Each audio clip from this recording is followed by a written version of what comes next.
जय जगन्नाथ दर्शक बंधु आपनको स्वागत करुछि श्रीक्षेत्र ओडिया न्यूज रे। आज सेप्टेम्बर 23 तारिख मंगलवार। चलंतु जानि नेबा आजिर टॉप न्यूज विषय रे। ता पूर्वरु चैनल को गोटे लाइक करबा सह चैनल को सब्सक्राइब कर दियंतु एवं कमेंट रे जय जगन्नाथ लिखि दियंतु। महिलांको पाई खुशी खबर एकाथरे मिलिबो 20,000 टंका। सुभद्रा टंका पाई नथिले हुअंतुनी व्यस्त। जेउमाने सुभद्रार प्रथम द्वितीय किंबा तृतीय किस्ती टंका पाई नाहंती सेमानंकु मिलिबो एकाथरे 20,000 टंका। केमिति मिलिबो जानंतु। सुभद्रार तृतीय किस्तीर टंका राखी पूर्णिमा दिन किछि महिलांकु मिलिथिबा बेले आउ किछि महिलांकु एपर्यंत सुभद्रा टंका मिलिनि। एहाकु नै चिंतारे अछंती लक्ष लक्ष महिला। तेबे चिंता करिवार कोनोसी आवश्यक नाही, कारण पुणी थरे खोलिबाकू जाउछि सुभद्रा अभियोग पोर्टाल। जदि आपण माने योग्य हिताधिकारी सुभद्रा टंका पाइबारु वंचित अछंती तेबे आपण सुभद्रा अभियोग पोर्टाल माध्यम रे अप्लाई करि परिबे एवं आपणकर जदि कोनोसी अभियोग अछि तेबे ताहा शीघ्र जणांतु। जदि आपणको अभियोग सत्य होइथिबो एवं आपण जने योग्य हिताधिकारी होइथिबे तेबे सीधा सड़क 20,000 टंका पाई परिबे एवं जेउमानकु 21 वर्ष होई गलानी सेमाने मध्य सेमानकर उपयुक्त प्रमाण पत्र देई सुभद्रा पोर्टाल रे अप्लाई करी लाभ उठाई परिबे। तेबे चलंतु नजर पकाइबा आ एक गुरुत्वपूर्ण खबर उपरे। देशर मध्यवित्त परिवारर विविध आवश्यकता को ध्यान रे रखी पोस्ट ऑफिस विभिन्न प्रकारर संचय योजना आरंभ करिछि। आपण पोस्ट ऑफिस रे टीडी, आरडी, पीपीएफ, केवीपी एवं एमआईएस समेत विभिन्न प्रकारर अकाउंट खोली पारिबे। आज आमे आपणको पोस्ट ऑफिस रो एमआईएस विषय रे कहि। निवेशक माननकु एककालीन निवेश करबाकू पड़िबो, जहा प्रति मासरे एक स्थिर सुध हार रे रोजगार करिथाय। पोस्ट ऑफिस तार ग्राहक माननकु मासिक आय योजना रे वार्षिक 7.4% सुध हार प्रदान करे। पोस्ट ऑफिस रो एमआईएस योजना रे सर्वनिम्न जमा परिमाण 1,000 टंका। एही योजना अधीन रे गोटे अकाउंट सर्वाधिक 9 लाख टंका पाई अनुमति दिए। कोणार्करू भुवनेश्वर गड़िबो ट्रेन। गोप निमापड़ा देई भुवनेश्वर को गड़िबो ट्रेन। नुआ रेल लाइन पाई चूड़ांत सर्वे को मंजूरी मिलिथिबा कहिले उपमुख्यमंत्री प्रभाती परिडा।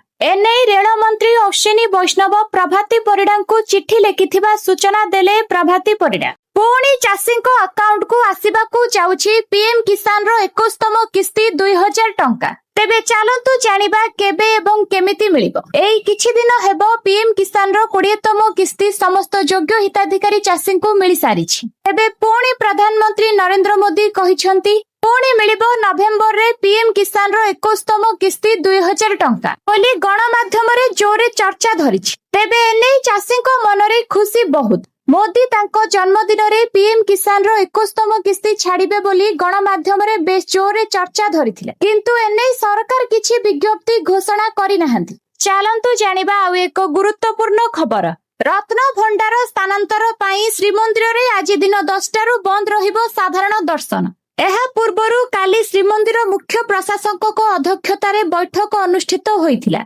बैठक रे जिलापाल, एसपी, श्रीमंदिर प्रशासनिक अधिकारी उपस्थित थिले। अलंकार स्थानांतर पाई कौन सबु व्यवस्था हेबो से नै बैठक रे आलोचना चलिथिला। राज्य सरकारको मार्गदर्शिका अनुसार अलंकार स्थानांतर हेबो। रत्न भंडार मरामती और संरक्षण कार्य संपूर्ण हेबा परे अस्थायी रत्न भंडार रे रखा जायथिबा श्रीजीवको अलंकार आज स्थायी रत्न भंडार को नियाजिबो। राज्य सरकारको मार्गदर्शिका अनुसार स्थानांतर कराजिबो। एथिपाई मंगलवार दिन सकाळ 10टा रु सर्वसाधारण दर्शन बंद रहिबा सह श्रीमंदिर नाट मंडप एवं जगमोहन शोध कराजिबो। रत्न भंडार स्थानांतर कार्य समापन परे प्रवेश कटाकणा प्रत्याहार तथा दर्शन स्वाभाविक हेबो। श्रीमंदिर मुख्य देउळ तथा झुलण मंडप परिसर को भक्तों प्रवेश बारण रहिबो। तेबे महाप्रसाद पाइबाकू इच्छुक भक्त माने आनंद बजार को जाई महाप्रसाद नै परिबे। राशन कार्ड को नहीं आसिला बड़ खबर। राशन कार्ड धारकों को पाई खुशीर खबर। एणिकी मासकू मिलिबो मुंड पिछा 1,000 टंका एवं 5 किलो चाउल। जानतु केमिति पाई। लोकंको सुविधा पाई सरकार विभिन्न समय रे भिन्न भिन्न योजना प्रणयन करिथान, जहा द्वारा कोटी कोटी लोक उपकृत हुअंती। एथर मध्य सरकार राशन कार्ड धारकों को पाई एक नूतन योजना आनिछंती। सरकार एक योजना घोषणा करिछंती जहा एक बड़ वर्गर लोकंको लाभ देबो। विशेष करी एही योजना सही परिवार पाई सबठारु ଲାଭଦାୟକ ଯେଉଁମାନଙ୍କର ଆର୍ଥିକ ଅବସ୍ଥା ଭଲ ନାହିଁ। ଏହି ଯୋଜନା ଅଧୀନରେ ସେହି ପରିବାର ଗୁଡ଼ିକୁ ଖାଦ୍ୟଶସ୍ୟ ସହିତ ଟଙ୍କା ମିଳିବ। ପ୍ରତି ମାସରେ 1000 ଟଙ୍କା ମିଳିବ। ଏହି ଯୋଜନାର ଲାଭ ଉଠାଇବା ପାଇଁ ଆପଣ ପ୍ରଥମେ ଜଣେ ରାସନ କାର୍ଡ ଧାରକ ହେବା ବାଧ୍ୟତାମୂଳକ। ଆପଣଙ୍କର ବାର୍ଷିକ ଆୟ 2 ଲକ୍ଷ ଟଙ୍କାରୁ କମ୍ ହେବା ଉଚିତ ଏବଂ ରାସନ କାର୍ଡ ଇ-କେୱାଇସି ହେବା ଉଚିତ। ଚାଲନ୍ତୁ ନଜର ପକାଇବା ଆଉ ଏକ ଗୁରୁତ୍ୱପୂର୍ଣ୍ଣ ଖବର ଉପରେ। ପଛକୁ ପଛ ଓଡ଼ିଶା ମୁହାଁ 3ଟି ଲଘୁଚାପ। ଆସୁଛି ବଡ଼ ବର୍ଷା। ଚଳିତ ବର୍ଷ ଫିକା ପଡ଼ିପାରେ ଦଶହରା। ଉତ୍ତର ବଙ୍ଗୋପସାଗରରେ ଆଗାମୀ 24 ଘଣ୍ଟାରେ ସୃଷ୍ଟି ହେବ ଲଘୁଚାପ, ଯାହାର ପ୍ରଭାବରେ କେନ୍ଦୁଝର, ମୟୂରଭଞ୍ଜ ସମେତ ଉତ୍ତର ଉପକୂଳ ଓଡ଼ିଶାରେ ପ୍ରଚଣ୍ଡ ବଜ୍ରପାତ ସହିତ ଅତି ପ୍ରବଳ ବର୍ଷା ଲାଗି ରହିବ। ଏହି 2ଟି ଜିଲ୍ଲାକୁ ଅରେଞ୍ଜ ୱାର୍ଣ୍ଣିଂ ଜାରି କରାଯାଇଛି। ପ୍ରବଳ ବର୍ଷା ନେଇ ସୁନ୍ଦରଗଡ଼, କନ୍ଧମାଳ, ଗଞ୍ଜାମ, ଗଜପତି, ରାୟଗଡ଼ା, କୋରାପୁଟ, ମାଲକାନଗିରି, ଭଦ୍ରକ, ବାଲେଶ୍ୱରକୁ ୟେଲୋ ୱାର୍ଣ୍ଣିଂ ଜାରି କରାଯାଇଛି। ଗୋଟିଏ ଲଘୁଚାପ ଦୁର୍ବଳ ହେଲା ବେଳକୁ ଆଉ ଏକ ଲଘୁଚାପ 25 ସେପ୍ଟେମ୍ବର ବେଳକୁ ଦାନା ବାନ୍ଧୁଛି। ପୂର୍ବ, କେନ୍ଦ୍ରୀୟ ଓ ସଂଲଗ୍ନ ଉତ୍ତର ବଙ୍ଗୋପସାଗରରେ ସୃଷ୍ଟି ହେବ ଲଘୁଚାପ। ପରେ ଏହା ପଶ୍ଚିମ ଉତ୍ତର ପଶ୍ଚିମ ଦିଗରେ ଗତି କରି 26 ସେପ୍ଟେମ୍ବର ବେଳକୁ ଦକ୍ଷିଣ ଓଡ଼ିଶା, ଉତ୍ତର ଆନ୍ଧ୍ରପ୍ରଦେଶ ଉପକୂଳ ଆଡ଼କୁ ମୁହାଁଇବ। ପରେ ଅଧିକ ଘନୀଭୂତ ହୋଇ ଲଘୁଚାପ ପଶ୍ଚିମ କେନ୍ଦ୍ରୀୟ ବଙ୍ଗୋପସାଗରରେ ଅବପାତର ରୂପ ନେବ। ଏହା 27 ସେପ୍ଟେମ୍ବରରେ ଦକ୍ଷିଣ ଓଡ଼ିଶା, ଉତ୍ତର ଆନ୍ଧ୍ରପ୍ରଦେଶ ଉପକୂଳ ଅତିକ୍ରମ କରିବାର ସମ୍ଭାବନା ଅଛି। 25 ରୁ 27 ସେପ୍ଟେମ୍ବର ମଧ୍ୟରେ ଆନ୍ଧ୍ରପ୍ରଦେଶ, ଓଡ଼ିଶା, ପଶ୍ଚିମବଙ୍ଗ ଉପକୂଳ ଅଞ୍ଚଳରେ ସମୁଦ୍ର ଅଶାନ୍ତ ରହିବ। 50 ରୁ 60 କିଲୋମିଟର ବେଗରେ ପବନ ବହିବାର ସମ୍ଭାବନା ରହିଛି। ଏଥିପାଇଁ ମତ୍ସ୍ୟଜୀବୀ ମାନଙ୍କୁ ସମୁଦ୍ର ନ ଯିବାକୁ ପରାମର୍ଶ ଦିଆଯାଇଛି। ସମୁଦ୍ରରେ ଥିବା ମତ୍ସ୍ୟଜୀବୀଙ୍କୁ 24 ସେପ୍ଟେମ୍ବର ସୁଦ୍ଧା ଉପକୂଳକୁ ଫେରିବାକୁ ସତର୍କ କରାଯାଇଛି। ମାସ ଶେଷ ବେଳକୁ ଦକ୍ଷିଣ ଚୀନ ସାଗରରୁ ଆଉ ଏକ ବାତ୍ୟା ଅବଶିଷ୍ଟାଂଶ ବଙ୍ଗୋପସାଗରରେ ଆଉ ଏକ ଲଘୁଚାପ ସୃଷ୍ଟି କରିବାର ସମ୍ଭାବନା ରହିଛି। ଘରେ ଥିଲେ ଝିଅ, ଆସିଲା ଖୁସି ଖବର। ଝିଅଙ୍କୁ ମିଳିବ 10 ଲକ୍ଷ ଟଙ୍କା। ସୁକନ୍ୟା ସମୃଦ୍ଧି ଯୋଜନାରେ ଆଜି ହିଁ କରନ୍ତୁ ନିବେଶ। କେନ୍ଦ୍ର ସରକାରଙ୍କ ପକ୍ଷରୁ ଅନେକ ପ୍ରକାର ସେଭିଂ ଯୋଜନା କାର୍ଯ୍ୟକାରୀ ହେଉଛି, ଯାହାକି ସାଧାରଣ ଲୋକଙ୍କ ପାଇଁ ବେଶ ଲାଭଦାୟୀ ସାବ୍ୟସ୍ତ ହୋଇଛି। ସରକାରଙ୍କ ଏଭଳି ଏକ ଯୋଜନା ହେଉଛି ସୁକନ୍ୟା ସମୃଦ୍ଧି ଯୋଜନା, ଯାହା କନ୍ୟା ସନ୍ତାନଙ୍କ ସୁରକ୍ଷିତ ଭବିଷ୍ୟତ ଦୃଷ୍ଟିରେ ରଖି ପ୍ରଣୟନ ହୋଇଛି। ବର୍ତ୍ତମାନ ଏହି ସ୍କିମରେ ସରକାରଙ୍କ ପକ୍ଷରୁ ମିଳୁଥିବା 8% ଲାଭାଂଶକୁ ବୃଦ୍ଧି କରି 8.2 କରାଯାଇଛି। ଏହି ସ୍କିମରେ ଆପଣ 15 ବର୍ଷ ପର୍ଯ୍ୟନ୍ତ ଝିଅ ନାମରେ ବ୍ୟାଙ୍କରେ ଏକ ଆକାଉଣ୍ଟ ଖୋଲି ଟଙ୍କା ଜମା କରିପାରିବେ। ବର୍ଷକୁ 250 ଟଙ୍କାରୁ ଆରମ୍ଭ କରି 1.5 ଲକ୍ଷ ପର୍ଯ୍ୟନ୍ତ ନିବେଶ କରିପାରିବେ। ଯଦି ଆପଣ ଏହି ସ୍କିମରେ ମାସିକ 1000 ଟଙ୍କା 15 ବର୍ଷ ପାଇଁ ନିବେଶ କରନ୍ତି, ତେବେ 4,35,000 ଜମା କରି 21 ବର୍ଷ ପରେ 10 ଲକ୍ଷ ଟଙ୍କା ପାଇପାରିବେ। ନବରାତ୍ରି ଅବସରରେ ଦେଶବାସୀଙ୍କୁ ବଡ ଭେଟି। ମଝି ରାତିରୁ ଭାରତରେ କାର୍ଯ୍ୟକାରୀ ହେଲା ନୂଆ ଜିଏସଟି। 3 ସେପ୍ଟେମ୍ବର ଜିଏସଟି କାଉନସିଲର ବୈଠକରେ ହୋଇଥିବା ନିଷ୍ପତ୍ତି କାଲିଠାରୁ ସାରା ଦେଶରେ ଲାଗୁ ହୋଇଛି। 12% ଓ 28% ଟ୍ୟାକ୍ସ ସ୍ଲାବ ସମ୍ପୂର୍ଣ୍ଣ ଉଚ୍ଛେଦ କରାଯାଇଥିବା ବେଳେ ଏଣିକି କେବଳ 5% ଓ 18% ଜିଏସଟି ରହିଛି। ଅଧିକାଂଶ ସାମଗ୍ରୀର ଦରରେ ବ୍ୟାପକ ହ୍ରାସ ଘଟିଛି। ଫଳରେ ଏହାର ଲାଭ ସିଧାସଳଖ ଗ୍ରାହକଙ୍କ ପାଖକୁ ଯିବ। ରାସନ ସାମଗ୍ରୀ ଏବଂ କ୍ଷୀର ଉତ୍ପାଦ ଠାରୁ ଆରମ୍ଭ କରି ଟିଭି, ଏସି ଏବଂ କାର୍, ବାଇକ୍ ପର୍ଯ୍ୟନ୍ତ ନିତ୍ୟ ବ୍ୟବହାର୍ଯ୍ୟ ଜିନିଷର ଦର ପରିବର୍ତ୍ତିତ ହୋଇ ପୂର୍ବପକ୍ଷା ଆଜିଠାରୁ ଶସ୍ତା ହେବ। ମଧ୍ୟମ ଆୟ ବର୍ଗର ଲୋକଙ୍କ ସଞ୍ଚୟକୁ ବଢାଇବ, ଯୁବବର୍ଗଙ୍କୁ ମଧ୍ୟ ଲାଭ ଦେବ ଏବଂ ଦେଶର ଅର୍ଥନୈତିକ ଅଭିବୃଦ୍ଧିକୁ ତ୍ୱରାନ୍ୱିତ କରିବ ବୋଲି ଆଶା ରଖିଛନ୍ତି କେନ୍ଦ୍ର ସରକାର। ଜିଏସଟି ସଂସ୍କାର ଅଧୀନରେ ସରକାର ଅନେକ ସାମଗ୍ରୀ ପାଇଁ ସ୍ଲାବ ପରିବର୍ତ୍ତନ କରିଛନ୍ତି ଏବଂ ଅନେକ ସାମଗ୍ରୀକୁ ଜିଏସଟିରୁ ମୁକ୍ତ ମଧ୍ୟ କରିଛନ୍ତି। ବର୍ତ୍ତମାନ ଶୂନ୍ୟ ଜିଏସଟି ଅଧୀନରେ ଥିବା ସାମଗ୍ରୀ ଗୁଡିକ ମଧ୍ୟରେ ଖାଦ୍ୟ ଉତ୍ପାଦ ଅନ୍ତର୍ଭୁକ୍ତ। 5 ରୁ 18% ଟିକସ ସ୍ଲାବ ଅଧୀନରେ ଆସୁଥିବା ଅନେକ ଉତ୍ପାଦକୁ ଏଥିରୁ ମୁକ୍ତ କରାଯାଇଛି। ଖାଦ୍ୟ ସାମଗ୍ରୀ ଠାରୁ ଆରମ୍ଭ କରି ଶିକ୍ଷା, କୃଷି, ଚିକିତ୍ସା ଏବଂ ପିଲାମାନଙ୍କର ପାଠପଢା ସାମଗ୍ରୀ ମଧ୍ୟ ନୂଆ ଜିଏସଟି କାର୍ଯ୍ୟକାରୀ ହେବା ପରେ ଶସ୍ତା ହୋଇଯାଇଛି। ମୌସୁମୀ ଅଧିବେଶନର 4ଥ ଦିନରେ ବିରୋଧୀ ହଟ୍ଟଗୋଳ ଯୋଗୁଁ ଗୃହ ଅଚଳାବସ୍ଥାରେ ରହିଛି। ଗୃହର ମଧ୍ୟଭାଗକୁ ଆସି ଦୋହଲା କରିବା ପରେ ଅପରାହ୍ନ 4ଟା ଯାଏ ମୁତଲିବ ଘୋଷଣା କରି ବାଚସ୍ପତି ଆହୁରି ମଧ୍ୟ ବିଜେଡି ବିଧାୟକ ଗୌତମ ବୁଦ୍ଧ ଦାସଙ୍କ ଏକ ଲିଖିତ ପ୍ରଶ୍ନର ଉତ୍ତର ରଖିଛନ୍ତି ମୁଖ୍ୟମନ୍ତ୍ରୀ ମୋହନ ଚରଣ ମାଝୀ। ଏହି ପ୍ରଶ୍ନ ଚିଟଫଣ୍ଡ କ୍ଷୟଗ୍ରସ୍ତକୁ ନେଇଥିଲା। विगत 14 मास मध्य चिटफंड क्षयग्रस्त को केते टंका फेरस्त करा जाइछि, केते क्षयग्रस्त चिन्हट होइछन्ति ताहाकु नै सूचना मागिथिले। एहा सहित क्षतिपूरण टंका देबाकू बजेट रे केते टंकार प्रावधान रहिछि। जदि केउनसी प्रावधान नाही तेबे सरकार टंका केउठु आनिबो बोली प्रश्न करिथिले गौतम बुध दास। बीजेडी विधायकों प्रश्नर लिखित उत्तर रखिछन्ति मुख्यमंत्री मोहन चरण माझी। मुख्यमंत्री सूचना मुताबक गत 14 मास मध्य चिटफंड क्षयग्रस्त को 49,67,68,548 टंका। एथिरे rose valley group of company, golden land developers group of company द्वारा क्षयग्रस्त को टंका देइछन्ति सरकार। मोट 1,33,755 जन क्षयग्रस्त जमाकारी को क्षतिपूरण बाबद को टंका देइछन्ति सरकार। 96,801 क्षुद्र जमाकारी मानकु 46 कोटी टंका कॉर्पस फंड रु दिया जाइछि। चिटफंड क्षतिग्रस्त टंका देबाकू 300 कोटी टंकार कॉर्पस फंड सृष्टि करा जाइछि। भुवनेश्वर अर्थनैतिक शाखा मुताबक राज्य में आनुमानिक 24,75,728 जमाकारी रहिथिबा सूचना देइछन्ति मुख्यमंत्री। राज्य रे आईएएस आउ आईपीएस को मरुड़ी खाली पड़ीछि 182 पोस्ट। राज्यर विधानसभार प्रश्न उत्तर एमिति किछि तथ्य एबे सामना को आसीछि। सूचना मुताबक राज्य रे एबे भी 182 आईएएस आईपीएस आउ आईएफएस पदवी फांका पड़ीछि। एने लिखित सूचना देइछन्ति खोद मुख्यमंत्री मोहन चरण माझी। तेबे बीजेडी विधायक अरुण साहू एने विधानसभा रे प्रश्न करिथिले। से पचारिथिले जे राज्यर आईएएस आईपीएस एवं आईएफएस सेवारे मोट मंजूरी प्राप्त पदवी संख्या केते आउ आजिर दिन रे केते अधिकारी पदवी खाली पड़ीछि। एहार उत्तर देई मुख्यमंत्री कहिथिले राज्य रे मंजूरी प्राप्त आईएएस को संख्या हेउछि 248, किंतु ता भितरु एबे भी 45 टी पदवी एबे भी फांका पड़ीछि। सेहीपरि 195 मंजूरी प्राप्त आईपीएस संख्या थिले भी ता भितरु 66 पदवी फांका पड़ीछि। सेही भଳି एबे भी 342 ओएस पदवी एवं 141 ओपीएस पदवी खाली पड़ीछि बोली मुख्यमंत्री सूचना देइछन्ति। निज देहरे निजे किरासिन ढाली निया लगाई देले बळंगा पीड़िता। एम्स रे चिकित्साधीन अवस्था डाक्तर पीड़िता मृतकालीन जमानबंदी लिपिबद्ध करथिले। आउ एथिरे पीड़िता कहिथिले जे से निजे निज उपरे किरासिन ढाली निया लगाई देइथिले।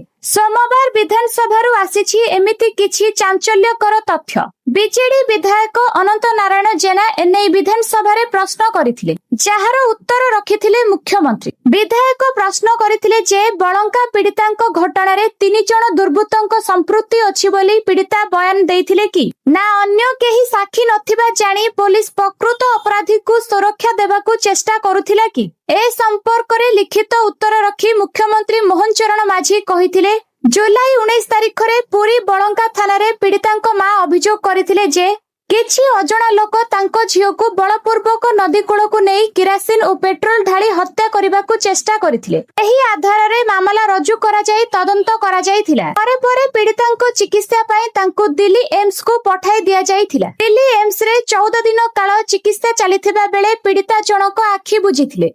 तेबे आखि बुझिबा पूर्वरु पीड़ितांको जमानबंदी लिपिबद्ध करा जाईथिला। गाजा सहर रे इजराइल रो प्रचंड विमान आक्रमण जारी रहिछि। गतकाली ठारू आक्रमणर तीव्रता बढ़िथिबा बेले 24 घंटा मध्यरे शताधिक पालेस्टाइन नागरिकଙ୍କ मृत्यु घटिछि। एहा चलित युद्ध रे सबुठारू भयंकर आक्रमण मध्यरु अन्यतम बोली कुहा जाउछि। एही आक्रमणरु आवासिक अंचल, विस्थापितଙ୍କ शिविर एवं साधारण नागरिकଙ୍କ गाड़ी मध्य वर्ती नाही। एभली आक्रमण गाजा रे मानवीय संकट को आहुरी गभीर करिछि। सप्ताह हेला इजराइल रो स्थल अभियान तीव्र हेबा परे 4.5 लाख रु अधिक लोक विस्थापित होइछन्ति। आल सिफा हॉस्पिटल निर्देशक मोहम्मद आबू सालमियाଙ୍କ भाई भाउज और सेमानଙ୍କ संतान माने एही आक्रमण रे निहित होइछन्ति। एक ट्रक रे पलायन करुथिबा लोकଙ୍କ उपरे बोमामाड़ जोगु 20 रु अधिक निहित होइछन्ति। विपदजनक परिस्थिति जोगु आहत और फसिथिबा लोकଙ୍କୁ उद्धार करिबा असंभव होई पड़िछि। इजराइल एबे विस्फोरक रोबोट व्यवहार करुछि, जहा संपूर्ण अंचल को ध्वंस करिबारे लागिछि बोली केतेक एनजीओ दाबी करिछन्ति। डाक्तर माने सहर छाड़िबा को बाध्य होइथिबारु आगो को अति भयानक स्थिति उपजिबो बोली जातिसंघ मध्य सतर्क कराई दैछि। अन्य पक्षरे तेल अभिव रे हजार हजार जनता शांति पणबंदी को खलास दाबीरे विक्षोभ करुछन्ति। प्रधानमंत्री बेंजामिन नेतान्याहू हमास सह शांति आलोचना नै केउनसी संकेत देई नाहंती।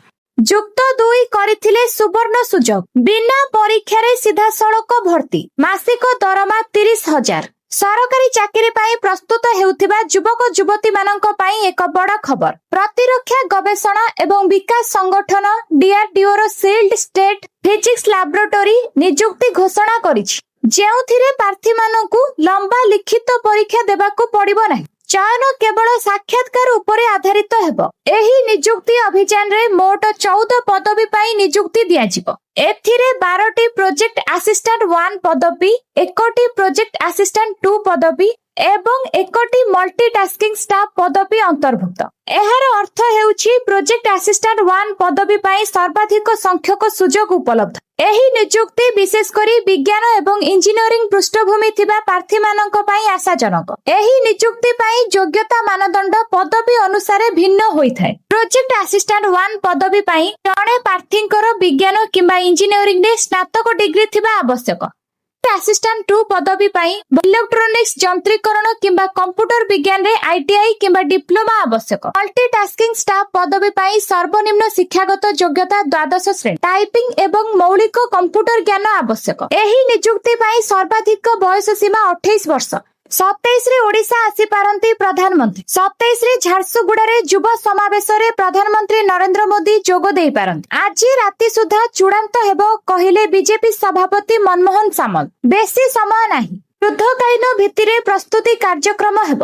ସର୍ବଭାରତୀୟ ପ୍ରୋଗ୍ରାମ ଓଡ଼ିଶାରେ ଲଞ୍ଚ କରିବେ ପ୍ରଧାନମନ୍ତ୍ରୀ। ଯୁବ ସମାଜ ପାଇଁ ପ୍ରଧାନମନ୍ତ୍ରୀ ବଡ଼ ଘୋଷଣା କରିପାରନ୍ତି ବୋଲି କହିଛନ୍ତି ମନମୋହନ। ମୁଖ୍ୟମନ୍ତ୍ରୀ ମୋହନ ଚରଣ ମାଝୀଙ୍କୁ ଚିଠି ଲେଖିଛନ୍ତି କଟକ ମେୟର ସୁବାସ ସିଂ। ଉପର ପଡ଼ିଆରେ ଐତିହାସିକ ବାଲିଯାତ୍ରା ନ ହେବା ନିଷ୍ପତ୍ତି ପ୍ରସଙ୍ଗକୁ ନେଇ ମେୟର ମୁଖ୍ୟମନ୍ତ୍ରୀଙ୍କୁ ଏହି ଚିଠି ଲେଖିଛନ୍ତି। ଚିଠିରେ ମେୟର ବାଲିଯାତ୍ରା ଉଭୟ ତଳ ଏବଂ ଉପର ପଡ଼ିଆରେ ଆୟୋଜନ କରିବାକୁ ମୁଖ୍ୟମନ୍ତ୍ରୀଙ୍କୁ ଅନୁରୋଧ କରିଛନ୍ତି। ବାଲିଯାତ୍ରା କଟକ ତଥା ଓଡ଼ିଶାବାସୀଙ୍କ ଭାବାବେଗ ସହିତ ଜଡ଼ିତ। ଭାବାବେଗକୁ ସମ୍ମାନ ଦେଇ ଉଭୟ ପଡ଼ିଆରେ ଯାତ୍ରା ଆୟୋଜନ ହେଉ ବୋଲି ପୂର୍ବରୁ ରାଜ୍ୟସଭା ସଦସ୍ୟ ଦେବାଶିଷ ସାମନ୍ତରାୟ ମଧ୍ୟ ମୁଖ୍ୟମନ୍ତ୍ରୀଙ୍କୁ ଚିଠି ଲେଖିଛନ୍ତି। ଏପରିକି କଟକ ବାରବାଟୀ ବିଧାୟିକା ସୋଫିଆ ଫିରଦୋଷ ମଧ୍ୟ ଉପର ବାଲିଯାତ୍ରା ଆୟୋଜନ ହେବା ଆବଶ୍ୟକ ବୋଲି ଗଣମାଧ୍ୟମ ଆଗରେ ପ୍ରତିକ୍ରିୟା ରଖିଛନ୍ତି। ଗଞ୍ଜାମ ଜିଲ୍ଲା ଭଞ୍ଜନଗର ବ୍ଲକ ଅନ୍ତର୍ଗତ କୁଲାଡ ଜଗନ୍ନାଥ ମନ୍ଦିରର ଉନ୍ନତି ପାଇଁ ଯୋଜନା ପ୍ରସ୍ତୁତି ହୋଇଛି। ତେଣୁ ପ୍ରଥମ ଥର ପାଇଁ ପ୍ରଶାସନ ପକ୍ଷରୁ ଆସନ୍ତା 24 ତାରିଖରେ ପରିଚାଳନା କମିଟି ଗଠନ କରିବା ପାଇଁ ନିଷ୍ପତ୍ତି ହୋଇଛି।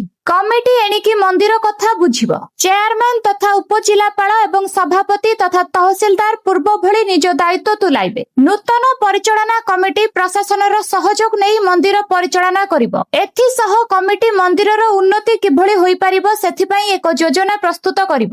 କମିଟିରେ ବିଭିନ୍ନ ବର୍ଗର ଲୋକଙ୍କୁ ସ୍ଥାନିତ କରାଯିବ। କୁଲାଡ ଠାରେ ବହୁ ବର୍ଷ ପୂର୍ବରୁ ଜଗନ୍ନାଥ ମନ୍ଦିର ନିର୍ମାଣ କରାଯାଇଥିଲା। ସେ ସମୟରେ ରାଜବଂଶ ପକ୍ଷରୁ ହଜାର ହଜାର ଭରଣର ଜମି ଏବଂ ବିପୁଳ ପରିମାଣର ସୁନା ରୂପା ଅଳଙ୍କାର ଦାନ କରାଯାଇଥିଲା। କିନ୍ତୁ ସମସ୍ତ ଅଳଙ୍କାର କିଛି ବର୍ଷ ପୂର୍ବେ ଚୋରି ହୋଇଯାଇଥିଲା। ଆଜି ପର୍ଯ୍ୟନ୍ତ ଉକ୍ତ ସୁନା ଅଳଙ୍କାର ପୋଲିସ ଉଦ୍ଧାର କରିପାରି ନାହିଁ। ଏଥିସହ ମନ୍ଦିର ଜମି ଅନେକ ଲୋକ ଜବରଦଖଲ କରି ରଖିଛନ୍ତି। ଫଳରେ ମନ୍ଦିର ପରିଚାଳନାରେ ଅସୁବିଧା ହେଉଛି। ଏବେ ବି ରାଜବଂଶର ପ୍ରତିନିଧି ପହଣ୍ଡି ସମୟରେ ଛେରା ପହଁରା କରନ୍ତି, କିନ୍ତୁ ମନ୍ଦିର ପରିଚାଳନା ଦାୟିତ୍ୱ ଦେବୋତ୍ତର ବିଭାଗ ବୁଝୁଛି। ତେଣୁ ଭଞ୍ଜନଗର ଉପଜିଲ୍ଲାପାଳ ଉମାଶଙ୍କର ବେହେରା ବର୍ତ୍ତମାନ ଚେୟାରମ୍ୟାନ ଅଛନ୍ତି। ତହସିଲଦାର ସଭାପତି ଅଛନ୍ତି। କିନ୍ତୁ ବିଗତ କିଛି ଦିନ ପୂର୍ବେ ମନ୍ଦିର ପୂଜାରୀଙ୍କ ମଧ୍ୟରେ କୌଣସି ଏକ କଥାକୁ ନେଇ ବିବାଦ ଦେଖାଦେଇଥିଲା। ତାହା ଯାଇ ତହସିଲଦାରଙ୍କ ପାଖରେ ପହଞ୍ଚିଥିଲା। ତାପରେ ଅତିରିକ୍ତ ତହସିଲଦାର ଅଭିନାଶ ମହାର ଏଥିରେ ହସ୍ତକ୍ଷେପ କରି ସମସ୍ୟାକୁ ଟାଳି ଦେଇଥିଲେ। ଭାରତ ପାକିସ୍ତାନ ସୁପର 4 ମ୍ୟାଚ୍ ଅବସରରେ ଭାରତୀୟ ଓପନିଂ ଯୋଡ଼ି ଅଭିଷେକ ଶର୍ମା ଓ ଶୁଭମନ ଗିଲ୍ ନୂଆ ରେକର୍ଡ କରିଛନ୍ତି। ପ୍ରଥମ ଭାରତୀୟ ଯୋଡ଼ି ଭାବେ ପାକିସ୍ତାନ ବିପକ୍ଷରେ ଶତକୀୟ ଭାଗିଦାରୀ ଗଢ଼ିଛନ୍ତି ଦୁଇ ଓପନର। ମାତ୍ର 9.5 ଓଭରରୁ 105 ରନ୍ କରିଥିଲେ ଏହି ଯୋଡ଼ି। 13 ବର୍ଷ ତଳେ ଗୌତମ ଗମ୍ଭୀର ଓ ଆଜିଙ୍କ୍ୟ ରାହାଣେ ପାକିସ୍ତାନ ବିପକ୍ଷରେ 77 ରନ୍ ସଂଗ୍ରହ କରିଥିଲେ। ସେହିଭଳି ଫଖର ଜମାନଙ୍କୁ ବିବାଦୀୟ ଭାବେ କଟ୍ ବିହାଇଣ୍ଡ କରି ହାର୍ଦ୍ଦିକ ପାଣ୍ଡ୍ୟା ଭାରତର ଅଗ୍ରଣୀ ଟି20 ବୋଲର ତାଲିକାରେ ଦ୍ୱିତୀୟ ସ୍ଥାନକୁ ଉଠିଛନ୍ତି। ଅର୍ଶଦୀପ ସିଂ ଗତ ମ୍ୟାଚରେ 100 ୱିକେଟ ପୂର୍ଣ୍ଣ କରିଥିବା ବେଳେ ଯୁଜବେନ୍ଦ୍ର ଚହଲ 96କୁ ପଛରେ ପକାଇ ହାର୍ଦ୍ଦିକ 97ରେ ଦ୍ୱିତୀୟରେ ପହଞ୍ଚିଛନ୍ତି। ଫଖର ଜମାନଙ୍କ ଅସ୍ପଷ୍ଟ କଟ୍ ବିହାଇଣ୍ଡକୁ ନେଇ ବିବାଦ ଓ ବାକ୍ ବିତଣ୍ଡା ଆରମ୍ଭ ହୋଇଛି। ହ୍ୟାଣ୍ଡସେକ୍ ବିବାଦ ସହିତ ରବିବାର ଏହି ମ୍ୟାଚ୍ ବେଳେ ଏକାଧିକ ବିବାଦୀୟ ମୁହୂର୍ତ୍ତ ଦେଖିବାକୁ ମିଳିଥିଲା। ଆମେରିକା ସହ ବାଣିଜ୍ୟ ରାଜିନାମା ସମ୍ପର୍କରେ ଆଲୋଚନା କରିବା ପାଇଁ ଆସନ୍ତାକାଲି ବାଣିଜ୍ୟ ଓ ଶିଳ୍ପ ମନ୍ତ୍ରୀ ପୀୟୁଷ ଗୋଏଲ ଆମେରିକା ଗସ୍ତ କରିବେ। ତାଙ୍କ ସହ ଏକ ପ୍ରତିନିଧି ଦଳ ବି ଯିବ। ପ୍ରତିନିଧି ଦଳ ଆମେରିକା ପ୍ରତିନିଧିଙ୍କ ସହ ଆଲୋଚନାକୁ ଆଗକୁ ବଢାଇବା ଲାଗି କଥାବାର୍ତ୍ତା କରିବେ। ଗୋଏଲ ନ୍ୟୁୟର୍କ ଯିବେ ଓ ତାଙ୍କ ସହ ଭାରତ ତରଫରୁ ମୂଲଚାଲ କରୁଥିବା ମୁଖ୍ୟ ବ୍ୟକ୍ତି ବାଣିଜ୍ୟ ବିଭାଗର ସ୍ୱତନ୍ତ୍ର ସଚିବ ରାଜେଶ ଅଗ୍ରୱାଲ ରହିବେ। ଚଳିତ ମାସ 16ରେ ଆମେରିକାର ଏକ ପ୍ରତିନିଧି ଦଳ ଭାରତ ଆସି କଥାବାର୍ତ୍ତା କରିଥିଲେ। ସେହି ଧାରାକୁ ଆଗକୁ ବଢାଇବା ଲାଗି ଗୋଏଲ ଆମେରିକା ଯାଉଛନ୍ତି। ଭାରତ ଉପରେ ଆମେରିକା 2ଟି ପର୍ଯ୍ୟାୟରେ 50% ଶୁଳ୍କ ଲଗାଇଛି। ଏଥିସହିତ ନିକଟରେ H1B ଭିସା ଆବେଦନ ଫିକୁ ହଠାତ୍ $1,00,000 ବୃଦ୍ଧି କରିଛି। ଆମେରିକା ରାଷ୍ଟ୍ରପତି ଡୋନାଲ୍ଡ ଟ୍ରମ୍ପଙ୍କ ଏହି ଦୁଇ ନିଷ୍ପତ୍ତି ଭାରତକୁ ଗୁରୁତର ପ୍ରଭାବିତ କରିଛି। ତେଣୁ ଆଲୋଚନା ଜରିଆରେ ଚାପ କୋହଳ କରିବାକୁ ଭାରତୀୟ ପ୍ରତିନିଧିମାନେ ଉଦ୍ୟମ କରିବେ। ଚଳିତ ବର୍ଷ ଫେବୃଆରୀରେ ଦୁଇ ଦେଶ ଏକ ଦ୍ୱିପାକ୍ଷିକ ବାଣିଜ୍ୟ ରାଜିନାମା କରିବା ଲାଗି ଆଲୋଚନା କରିବାକୁ ସହମତ ହୋଇଥିଲେ। ସେହି ଆଲୋଚନାକୁ ଚଳିତ ବର୍ଷର ଅକ୍ଟୋବର-ନଭେମ୍ବର ସୁଦ୍ଧା ଶେଷ କରିବାକୁ ଧାର୍ଯ୍ୟ କରାଯାଇଥିଲା। ମାତ୍ର ଗତ ଏପ୍ରିଲ 2ରେ ଟ୍ରମ୍ପ ଭାରତ ସମେତ ବିଭିନ୍ନ ଦେଶ ଉପରେ ଶୁଳ୍କ ଲଗାଇଥିଲେ। ଭାରତ ଉପରେ 25% ଶୁଳ୍କ ଲାଗିଥିଲା। କନ୍ଧମାଳ ସୀମାନ୍ତ କଳିକା ଘାଟିରେ ପୁଣି ଅଘଟଣ। ନିର୍ମାଣ କାର୍ଯ୍ୟ ଚାଲିଥିବା ବେଳେ ଖସିଲା ପଥର। ପ୍ରବଳ ବର୍ଷା ଯୋଗୁଁ ନିର୍ମାଣ କାର୍ଯ୍ୟ ବନ୍ଦ ହୋଇଛି। ଗତ ସପ୍ତାହରେ ଭୂସ୍ଖଳନ ପରେ ଏଠାରେ ନିର୍ମାଣ କାର୍ଯ୍ୟ ଚାଲିଥିଲା। ଘାଟିରେ ଭୂସ୍ଖଳନ ଯୋଗୁଁ କନ୍ଧମାଳ ଓ ଗଞ୍ଜାମ ମଧ୍ୟରେ ଯୋଗାଯୋଗ ସମ୍ପୂର୍ଣ୍ଣ ବିଚ୍ଛିନ୍ନ ହୋଇଛି। ପୁଣି ଥରେ ପାହାଡରୁ ପ୍ରବଳ ବର୍ଷା ପାଣି ମାଡି ଆସିବାରୁ ମରାମତି କାମ ଧୋଇ ଯାଇଛି। ନିର୍ମାଣ ପାଇଁ ବ୍ୟବହାର ହୋଇଥିବା ପଥର, ବାଲି ଓ ଗୋଡି ଭାସି ଯାଇଛି। ପ୍ରବଳ ବର୍ଷା ଯୋଗୁଁ ଗତ ସେପ୍ଟେମ୍ବର 17 ତାରିଖରେ କଳିଙ୍ଗା ଘାଟି ପୁଣି ଧସି ଯାଇଥିଲା। ବିରାଟ ପଥର ସବୁ ଖସି ରାସ୍ତା ପୁରା ବନ୍ଦ ହୋଇଯାଇଥିଲା। କଳିଙ୍ଗା ଘାଟି ଗଞ୍ଜାମ ଆଉ କନ୍ଧମାଳ ଜିଲ୍ଲାକୁ ସଂଯୋଗ କରୁଥିବା ଏକମାତ୍ର ରାସ୍ତା ହୋଇଥିବାରୁ ଯୋଗାଯୋଗ ସମ୍ପୂର୍ଣ୍ଣ ବିଚ୍ଛିନ୍ନ ହୋଇପଡିଥିଲା। ବିଜୟୱାଡା ଓ ରାଞ୍ଚି କରିଡର ହୋଇଥିବାରୁ ବ୍ୟବସାୟ ପାଇଁ ଅତ୍ୟନ୍ତ ଗୁରୁତ୍ୱ ବହନ କରୁଛି। ଆଜି ପ୍ରବଳ ବର୍ଷା ଯୋଗୁଁ ପୁଣି ଥରେ ଘାଟି ଉପରେ ମାଟି ଅତଡା ଖସିଛି। ବିଧାନସଭାରେ କଂଗ୍ରେସର ଅନାସ୍ଥାକୁ ଗ୍ରହଣ କଲେନି ବାଚସ୍ପତି ସୁରମା ପାଢୀ। କଂଗ୍ରେସ ନେତା ରାଜ୍ୟ ସରକାରଙ୍କ ବିରୋଧରେ ଯେଉଁ ଅନାସ୍ଥା ପ୍ରସ୍ତାବ ପାଇଁ ଚିଠି ଲେଖିଥିଲେ ତାକୁ ବାଚସ୍ପତି ଗ୍ରହଣ କରିନାହାନ୍ତି, ଯାହାଦ୍ୱାରା ସୋମବାର 4ଟାରେ ଗୃହ କାର୍ଯ୍ୟ ଆରମ୍ଭ ହେବା ପରେ ଗୃହର ମଧ୍ୟଭାଗକୁ ଆସି ହଟ୍ଟଗୋଳ କରିଛନ୍ତି କଂଗ୍ରେସ ବିଧାୟକ। ଏହାସହ କଂଗ୍ରେସ ଅଭିଯୋଗ କରିଛି ଯେ ବିଧାନସଭାରେ ଏହା ଏକ ଷଡଯନ୍ତ୍ର। ଜାଣି ରଖିବା ଉଚିତ ଯେ ବିଧାନସଭା ମୌସୁମୀ ଅଧିବେଶନ ଆରମ୍ଭ ହେବା ଦିନ ସରକାର ବିରୋଧରେ ଅନାସ୍ଥା ପ୍ରସ୍ତାବ ଆଣିଥିଲା କଂଗ୍ରେସ। ଏନେଇ ବାଚସ୍ପତିକୁ ଚିଠି ମଧ୍ୟ ଦେଇଥିଲେ କଂଗ୍ରେସ ନେତା। ଚର୍ଚ୍ଚା ହେଉଥିଲା ଏହି ପ୍ରସ୍ତାବକୁ ବାଚସ୍ପତି ଗ୍ରହଣ କରିବେ ତ?